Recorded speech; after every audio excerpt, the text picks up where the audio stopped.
Ma sœur et mes parents avaient promis de s'occuper de moi après mon opération. Au lieu de ça, ils se sont envolés en vacances.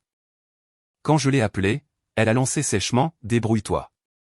Nous ne sommes pas tes serviteurs. » J'ai souri. Merci de m'avoir montré qui vous êtes vraiment. 3 jours plus tard, leur voyage a pris fin, et mon téléphone a explosé d'appels paniqués. Je m'appelle Amélie. J'ai 28 ans et le jour où ma famille m'a trahi a commencé par une promesse. Pas une promesse désinvolte, faite en l'air, mais le genre de promesse à laquelle on s'accroche quand on est sur le point de se faire ouvrir et reconstruire. Une semaine avant ma chirurgie du genou, j'étais assise à la table de la salle à manger avec mes parents et ma sœur, écoutant leur voix confiante tracer le plan de ma convalescence pour moi. Je me souviens avoir souri, en pensant, d'accord, peut-être que cette fois, ils le pensent vraiment. J'aurais dû mieux savoir. Le matin de ma chirurgie, j'ai essayé de ravaler la panique qui montait dans ma gorge. Je n'avais pas seulement peur de la salle d'opération. J'avais peur de me réveiller seul. Ma mère m'a serré la main et m'a dit qu'il serait là quand j'ouvrirais les yeux. Mon père a dit de ne m'inquiéter de rien. Il s'occuperait des repas, des médicaments, des transports, de tout. Ma sœur a levé les yeux au ciel de cette manière désinvolte et enjouée et a dit « Détends-toi. On s'occupe de toi. » Je voulais tellement les croire que j'ai ignoré la petite voix dans ma tête qui me rappelait toutes les autres fois où il s'était mis en avant et s'attendait à ce que j'aille bien. Quand je me suis réveillé après la chirurgie, vaseuse et nauséeuse, la première chose que j'ai faite a été de balayer la pièce du regard pour les chercher et je n'ai trouvé personne. Pas de visage familier, pas de téléphone qui vibre, juste le bip des machines et la douleur dans mon genou. Je me suis dit qu'il devait y avoir une bonne raison. Le trafic, une urgence, quelque chose. Mais des heures plus tard, quand j'ai finalement vérifié mes messages et vu ce qu'ils avaient réellement fait, les derniers morceaux de ma confiance se sont brisés. Ma sœur et mes parents ne m'avaient pas oublié. Ils avaient pris un avion. Pendant que je gisais dans une blouse d'hôpital, enflé et étourdi. Ils trinquaient déjà au bar de l'aéroport, commençant leurs vacances familiales bien méritées sans moi. À ce moment-là, une question brûlait à travers le brouillard dans ma tête.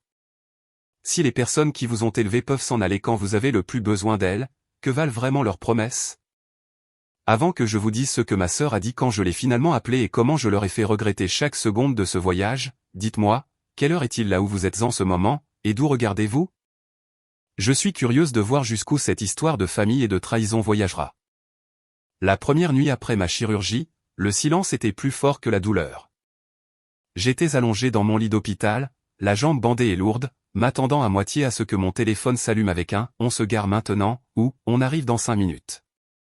Au lieu de cela, l'écran est resté noir. Quand l'infirmière m'a dit que je serais libéré cet après-midi-là, mon estomac s'est noué. « Quelqu'un vient vous chercher ?» a-t-elle demandé gentiment. Oui, j'ai menti automatiquement. Bien sûr, quelqu'un venait me chercher. Ma famille avait promis. Sauf que lorsque j'ai finalement vérifié mon téléphone dans le hall, assise dans un fauteuil roulant avec un sac en plastique de médicaments sur mes genoux. La vérité m'a sauté aux yeux en haute définition. Une photo de groupe de discussion en haut. Ma mère, mon père et ma sœur, tous les 3 souriant devant un grand tableau des départs à l'aéroport. La légende sous le selfie de ma sœur disait « Mode vacances activé ». J'ai fait défiler avec des doigts engourdis. Un boomerang de ma sœur rejetant ses cheveux en arrière dans le hors-taxe. Une photo de ma mère tenant un mimosa. Mon père avec les pieds déjà relevés, lunettes de soleil sur le nez, écrivant « Enfin une pause. Nous le méritons ». J'ai regardé l'horodatage et j'ai senti ma gorge se serrer. Ils avaient posté ça alors que j'étais encore en salle de réveil, pendant qu'un étranger me sortait de la chirurgie en fauteuil roulant, alors que j'étais à moitié consciente, les cherchant dans le brouillard de l'anesthésie. Le chauffeur de VTC qui m'a ramené à la maison a été plus gentil que mon propre sang. Il a porté mon sac de nuit à l'intérieur, m'a aidé à monter les escaliers et m'a demandé si quelqu'un m'attendait. Oui, ai-je dit, en regardant le salon vide. Ils seront là. Ils ne l'étaient pas. Le réfrigérateur était presque vide quand je l'ai ouvert. Un demi-pot de tapenade, quelques feuilles de laitue flétrie et une brique de lait qui sentait mauvais dès que j'ai dévissé le bouchon. Pas de repas préparé, pas de post-it avec des instructions. Pas de « nous t'aimons, appelle-nous si tu as besoin de quoi que ce soit ». Juste une boîte froide et bourdonnante qui reflétait le vide dans ma poitrine. J'ai réchauffé au micro-ondes le dernier plat surgelé que j'ai pu trouver, en équilibre sur une jambe et un comptoir de cuisine, me mordant la lèvre chaque fois que mon genou lançait. Le temps que je m'assois sur le canapé avec la nourriture sur mes genoux, mes mains tremblaient, non pas de douleur, mais de colère. J'ai quand même envoyé un texto à ma sœur. Salut, je suis à la maison. Peux-tu m'appeler? Le message a été marqué comme distribué, puis plus rien. Pas de 3 points, pas de réponse. Je me suis dit qu'elle était dans l'avion ou qu'elle passait la sécurité ou quelque chose comme ça. Mais plus tard cette nuit-là, quand j'ai ouvert les réseaux sociaux pour me distraire des pulsations dans ma jambe, je les ai revus. Cette fois, souriant sous les palmiers d'un complexe hôtelier sur la Côte d'Azur. La légende de ma sœur m'a coupé le souffle. Enfin, un voyage en famille sans drame. J'ai zoomé sur leur visage. Tous les trois avaient l'air détendus, insouciants, plus légers, comme si mon absence était un soulagement, pas une pièce manquante. Merci de m'avoir montré qui vous êtes vraiment, ai-je murmuré dans la pièce vide. Mon téléphone reposait sur la table basse. Écran vers le haut, silencieux et accusateur. À ce moment-là, une pensée plus vive a percé ma peine. Que feriez-vous si vous découvriez que les personnes qui avaient promis de prendre soin de vous sirotaient des cocktails sur une plage pendant que vous luttiez pour vous tenir debout dans votre propre cuisine? Au 3e jour après la chirurgie, la douleur s'était installée en une brûlure sourde et constante. Je me déplaçais lentement, comme si mon corps avait été enveloppé de barbelés invisibles.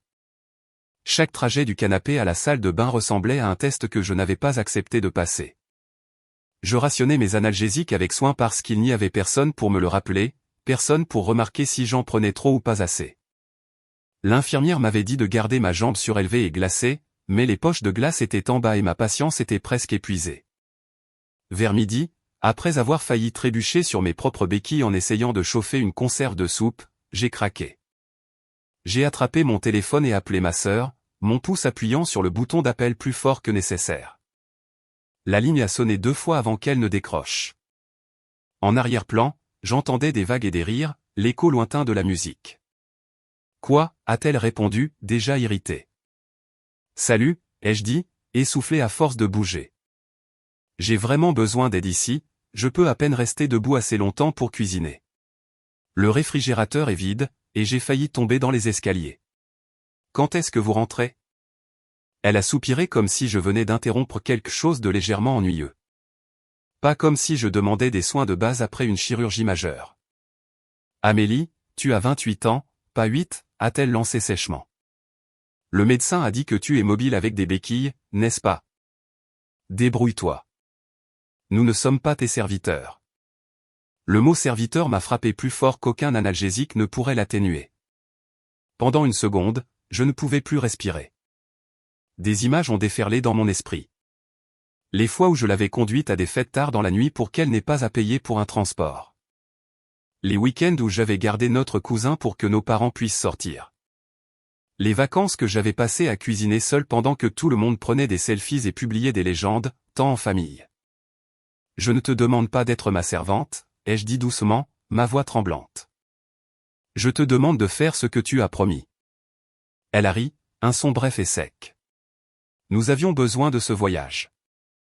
Tu ramènes toujours tout à toi. Tu vas bien.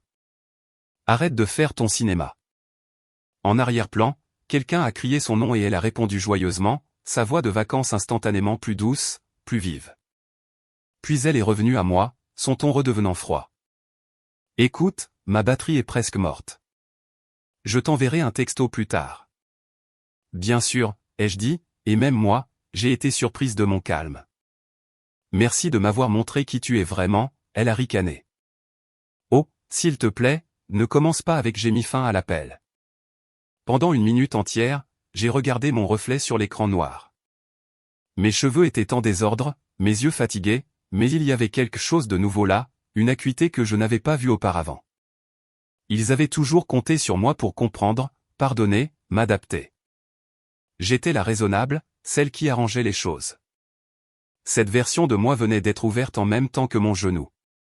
Et ce qui repoussait était différent.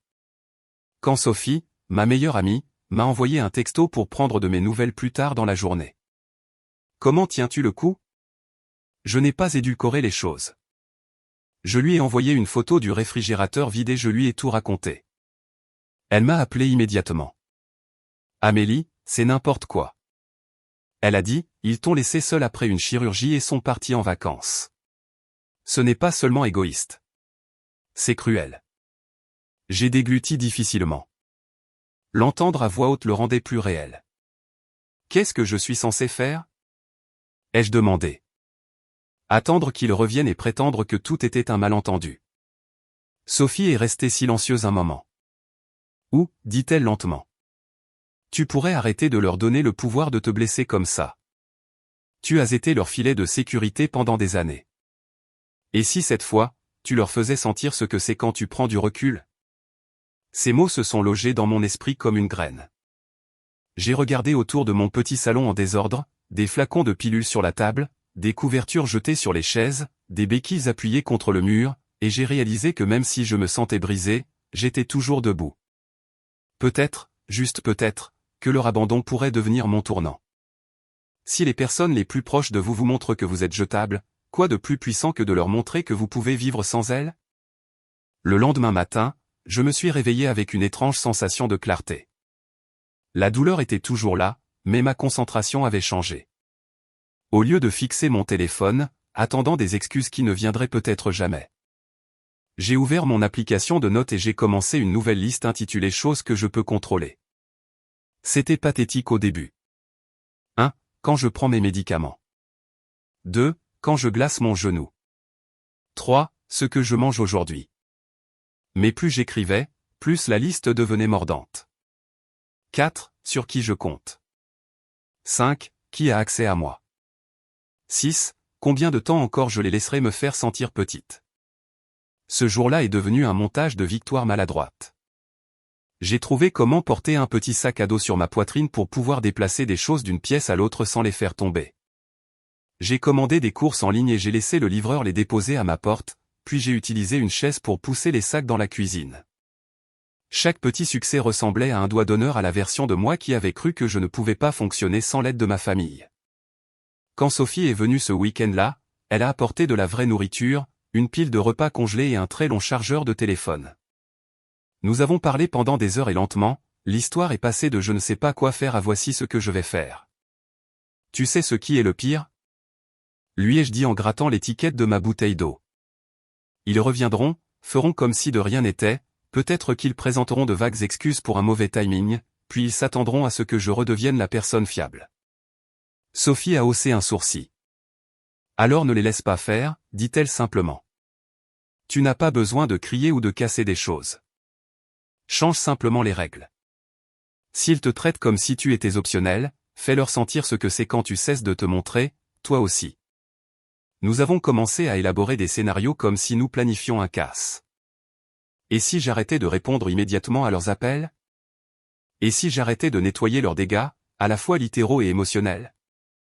Et si j'arrêtais de me porter volontaire pour chaque faveur, chaque transport, chaque urgence de dernière minute? Nous ne parlions pas de vengeance au sens cinématographique du terme. Pas de pneus crevés, pas de scène publique dramatique. Ce serait plus silencieux, plus dangereux. Je deviendrais quelqu'un qu'ils ne pourraient plus tenir pour acquis. Cette nuit-là, allongé dans mon lit avec mon genou pulsant au rythme de mon cœur, j'ai repensé aux années passées, aux vacances que j'avais passées à cuisiner seul pendant que ma mère gérait la liste des invités. Les fois où ma sœur avait oublié son portefeuille et que j'avais simplement payé. Les soirs où mon père m'appelait pour se plaindre du travail. Mais quand j'avais besoin de parler, il était trop fatigué ou déjà au lit. Cette chirurgie n'était pas la première fois qu'il me laissait seul. C'était juste la première fois que je ne pouvais pas physiquement prétendre que ça ne faisait pas mal. Une question a commencé à se former dans ma tête. Sombre et vive. Si votre famille sait que vous survivrez sans elle, est-ce une excuse pour vous abandonner ou la raison exacte pour laquelle vous devriez arrêter de leur donner autant de vous-même? Au moment où leurs photos de vacances sont passées des journées à la plage aux adieux à l'aéroport, ma décision était prise. J'allais les laisser rentrer à la maison. J'allais les regarder dans les yeux et leur laisser voir ce que leur absence avait fait. Et reniflement ensuite, j'allais tout changer. Ils sont revenus un mercredi après-midi. J'ai entendu les portières de la voiture claquer. Des valises à roulettes heurtant les marches du perron. La voix de mon père tonnant. Enfin à la maison. Comme s'il arrivait d'un voyage d'affaires et non d'une semaine d'évasion loin de sa fille blessée. J'étais assise sur le canapé, la jambe surélevée, l'ordinateur portable ouvert, mais oublié. J'avais répété ce moment dans ma tête tellement de fois que je me sentais presque détaché, comme si je regardais une scène d'une série que je m'étais déjà spoilée. La porte d'entrée s'est ouverte. Ma mère est entrée la première, bronzée et souriante, des lunettes de soleil perchées sur sa tête. Mon père a suivi, traînant de grosses valises et ma sœur les suivait, téléphone à la main, les pouces volants sur l'écran. Ils se sont tous figés quand ils m'ont vu. Non pas parce que j'avais l'air particulièrement effrayante, juste pâle, fatiguée, les cheveux en chignon désordonnés, mais parce que mon expression ne correspondait pas au script auquel ils s'attendaient. Je ne me suis pas levé d'un bond. Je n'ai pas dit bon retour ou comment s'est passé le voyage. Je les ai juste regardés. Salut, a dit ma mère maladroitement. Tu es à la maison.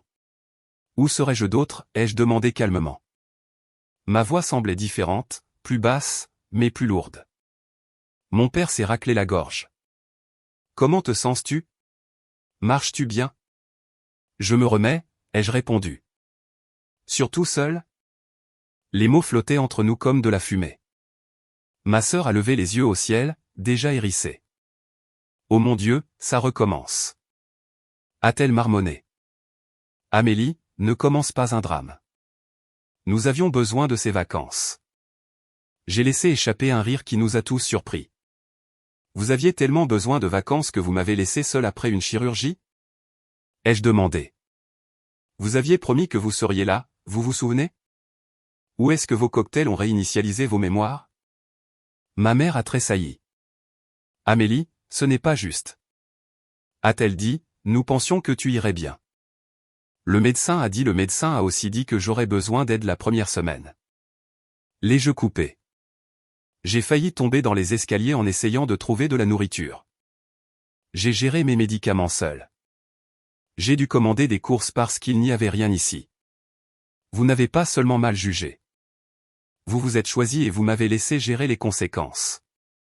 Mon père s'est agité, mal à l'aise, la culpabilité traversant son visage. Nous ne voulions pas te faire de mal, a-t-il dit. Nous planifions ce voyage depuis des mois. Nous avons supposé que je m'en sortirais, ai-je terminé pour lui comme je le fais toujours. Pendant un moment, personne n'a parlé. Puis ma sœur a ricané. Tu vas bien maintenant. A-t-elle dit, tu agis toujours en martyr. Comme si tu faisais tout et que personne ne t'appréciait. Nous voulions juste un voyage sans que tu sois le centre de l'attention. L'ironie m'a presque donné le vertige. Centre de l'attention. Ai-je répété, Lucie, tu as littéralement posté enfin un voyage en famille sans drame pendant que j'étais à la maison à essayer de ne pas tomber sur la figure. Ses joues ont rougi. Tu n'étais pas censé voir ça, a-t-elle marmonné. Ça arrange les choses, ai-je demandé. Vous ne m'avez pas seulement oublié. Vous avez clairement indiqué que vous préfériez sans moi. La pièce était lourde de malaise. Ma mère a tendu la main vers mon bras, mais je me suis légèrement reculé. Amélie, chérie, nous sommes là maintenant, a-t-elle dit doucement. Nous allons t'aider à partir de maintenant. Je l'ai regardée et pour la première fois de ma vie, je n'ai pas ressenti de désespoir pour cette promesse. Je me sentais fatigué. C'est ça le problème, ai-je dit calmement. J'avais besoin de vous quand c'était difficile. Vous êtes là maintenant que le pire est presque passé. Et je ne suis pas sûr que la prochaine fois que les choses deviendront difficiles, vous ne réserverez pas un autre vol. Mon père a ouvert la bouche, mais j'ai levé la main. J'en ai fini de mendier des soins de base et d'appeler ça de l'amour, ai-je continué. Vous avez choisi votre confort au détriment de mon bien-être. C'est quelque chose que je ne peux pas oublier. Cette nuit-là, pendant qu'ils défaisaient leurs valises, la maison semblait différente. Les couloirs avaient toujours la même apparence, mais la dynamique avait changé. Ils marchaient sur la pointe des pieds autour de moi, ne sachant pas quoi dire. Et pour une fois, j'ai laissé le silence s'installer. Le lendemain, mon téléphone a commencé à vibrer constamment. Pas d'amis. Mon cercle social était petit, mais de numéros que je ne connaissais que trop bien. Amélie, pourquoi ne descends-tu pas? Amélie, pouvons-nous parler correctement? Amélie, nous sommes inquiets pour toi. La panique avait commencé. Il réalisait que l'Amélie qui arrangeait tout avait peut-être disparu. Et le plus drôle, c'est que je n'avais pas crié, rien jeté, ni claqué une seule porte. Tout ce que j'avais fait, c'était d'arrêter enfin de faire de leur confort ma responsabilité. Dans les jours qui ont suivi, la maison s'est transformée en un champ de bataille silencieux. En surface, nous étions polis. Ma mère me demandait si je voulais du café quand elle en préparait une cafetière. Mon père proposait de me conduire à mes rendez-vous de suivi. Ma sœur frappait à ma porte avec un « ça va », peu enthousiaste avant de disparaître dans sa chambre si je ne répondais pas immédiatement. Mais en dessous, tout était différent. Je ne me précipitais plus pour combler le silence avec des blagues. Je ne demandais pas comment s'était passée leur journée. Je ne me portais pas volontaire pour aider à quoi que ce soit. Je répondais aux questions par des réponses courtes et honnêtes. Et quand j'étais trop fatigué pour parler, je ne parlais tout simplement pas. Un après-midi, je suis passé en boitillant devant le salon et j'ai entendu mon nom.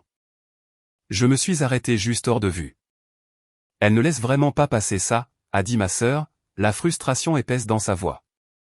C'était juste un voyage. C'était une chirurgie, a répondu mon père doucement. Nous l'avons laissée après une chirurgie, Lucie. Ce n'est pas quelque chose que l'on balaie d'un revers de main. Ouais, eh bien, elle agit comme si elle ne faisait jamais rien de mal. A rétorqué Lucie. Elle n'est pas parfaite. La voix de ma mère était douce mais ferme. Elle n'a jamais dit qu'elle l'était, mais elle a toujours été là pour nous, et nous n'étions pas là pour elle quand ça comptait. Le silence qui a suivi était lourd. Je suis resté là, agrippé à ma béquille, ressentant un étrange mélange de satisfaction et de tristesse. Ce n'était pas la vengeance que j'avais imaginée quand j'étais allongé seul dans mon salon, fixant leurs photos de vacances. C'était plus silencieux, plus insidieux, les forçant à s'asseoir avec leurs propres reflets. Ce soir-là, j'ai appelé Sophie et je lui ai raconté ce que j'avais entendu. Bien, a-t-elle dit sans détour. Il devrait se sentir mal à l'aise. C'est ça, les vraies conséquences. Est-ce qu'ils essaient vraiment de réparer les choses ou espèrent-ils juste que tu passeras à autre chose? Je ne sais pas encore, ai-je admis. Ils disent qu'ils sont désolés, mais c'est comme s'ils attendaient que je claque des doigts et que tout redevienne normal. Alors ne le fais pas, a-t-elle dit, fais-les mériter la normalité. La fois suivante où mes parents ont demandé à parler, je n'ai pas fui. Nous nous sommes assis à la table de la salle à manger, le même endroit où ils avaient promis de prendre soin de moi, et je les ai regardés lutter pour trouver les bons mots. Amélie, a commencé ma mère, ses mains se tordant. Nous avons réfléchi à ce que tu as dit, sur le fait que nous t'avons laissé. Nous avons été égoïstes. Nous avons priorisé nos vacances sur ta convalescence, et il n'y a aucune excuse pour ça. Mon père a hoché la tête lentement. Nous ne pouvons pas revenir en arrière, a-t-il dit. Mais nous pouvons prendre nos responsabilités, et nous pouvons changer ce que nous faisons à partir de maintenant. J'ai étudié leur visage. Il y avait des cernes sous les yeux de ma mère, une tension dans la mâchoire de mon père. Pour la première fois, ils ressemblaient plus à des personnes aux prises avec la culpabilité qu'à des parents jouant de leur autorité. J'apprécie que vous disiez ça, ai-je répondu prudemment. Mais j'ai besoin que vous compreniez quelque chose. Il ne s'agit pas seulement du voyage. Il s'agit de chaque fois où j'ai été la responsable, l'aidante, celle qui résout les problèmes. Pendant que vous vous appuyez tous sur moi, cette chirurgie a simplement fait tomber le rideau. Lucie s'est agitée sur sa chaise. Alors, qu'est-ce que tu veux, a-t-elle demandé. Jean, qu'est-ce que changer signifie même pour toi? J'ai pris une grande inspiration. C'était la partie qui comptait. Ça signifie que je ne suis plus l'aidante par défaut, ai-je dit. Je ne suis plus la personne que vous appelez à la dernière minute pour vous sortir d'un mauvais pas. Je ne suis plus celle qui organise tout pendant que vous profitez des parties amusantes. Si vous voulez une relation avec moi, elle doit être équilibrée. Vous devez être là pour moi, aussi. Mon père a froncé les sourcils. Nous sommes là. J'ai haussé un sourcil. Je me remets d'une chirurgie. Vous êtes allé à la plage. Personne n'a contesté cela. Alors, voici ce qui va se passer.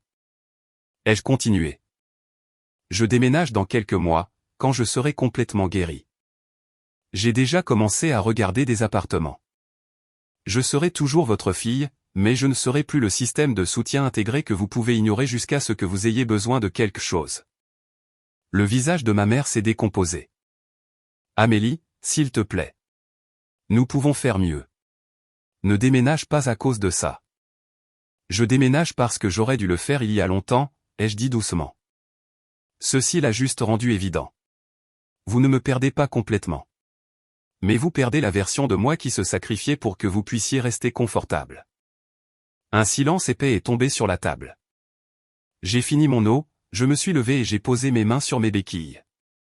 Si vous voulez reconstruire la confiance, commencez par respecter ses limites, ai-je ajouté. Et posez-vous cette question. Si vous étiez à ma place, si vous vous réveillez de la chirurgie et voyez votre famille trinquer sur une plage, pardonneriez-vous si facilement? Des mois plus tard, quand je pense à cette chirurgie, je ne me souviens pas seulement de la douleur ou de la solitude. Je m'en souviens comme du moment où ma vie s'est scindée nettement en un avant et un après.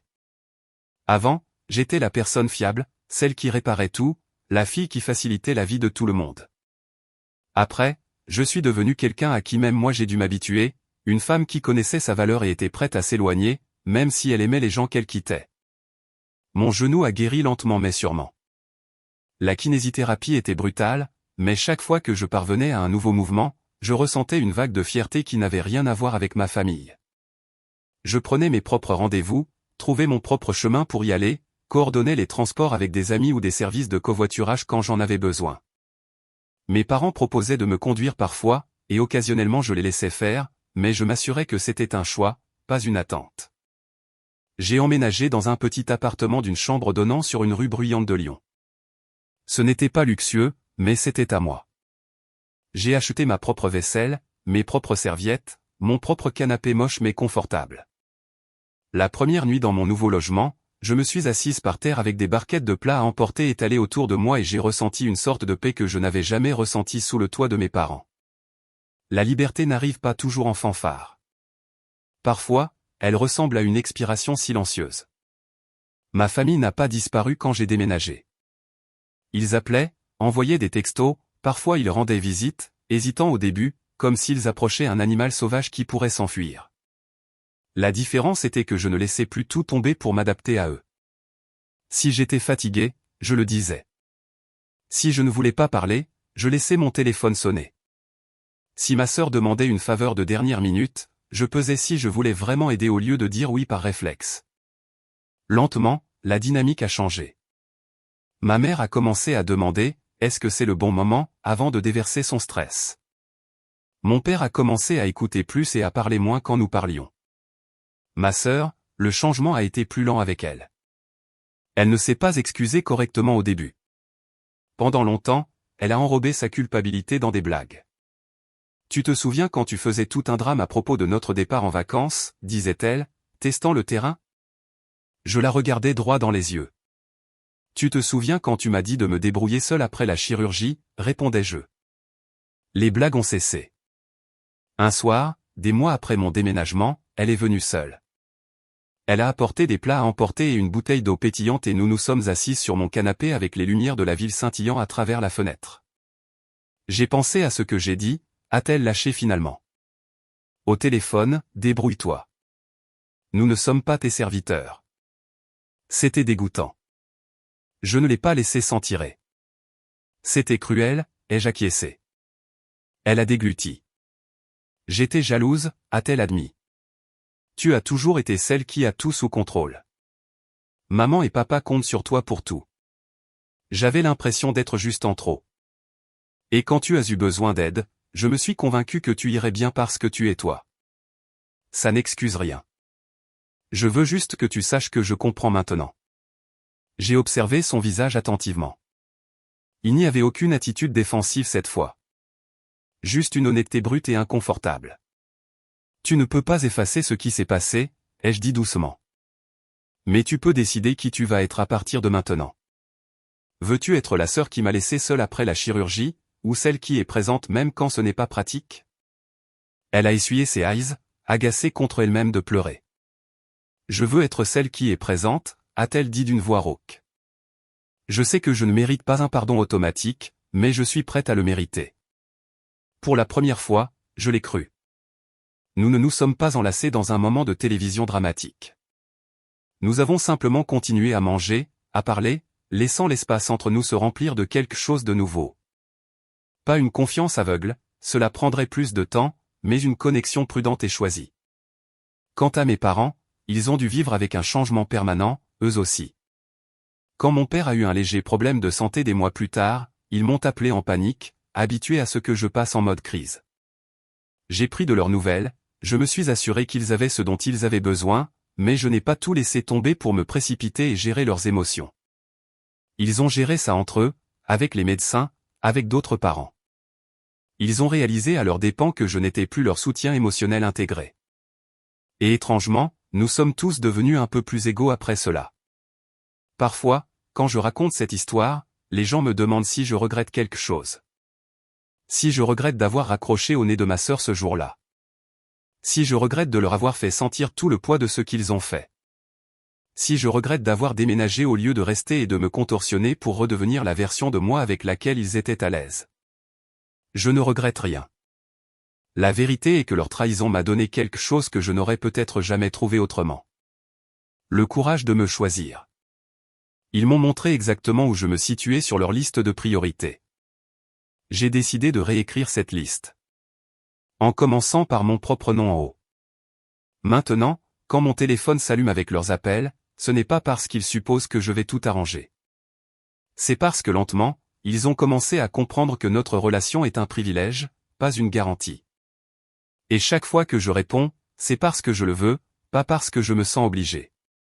Donc, voici la question que je vous laisse. La même que j'ai dû me poser.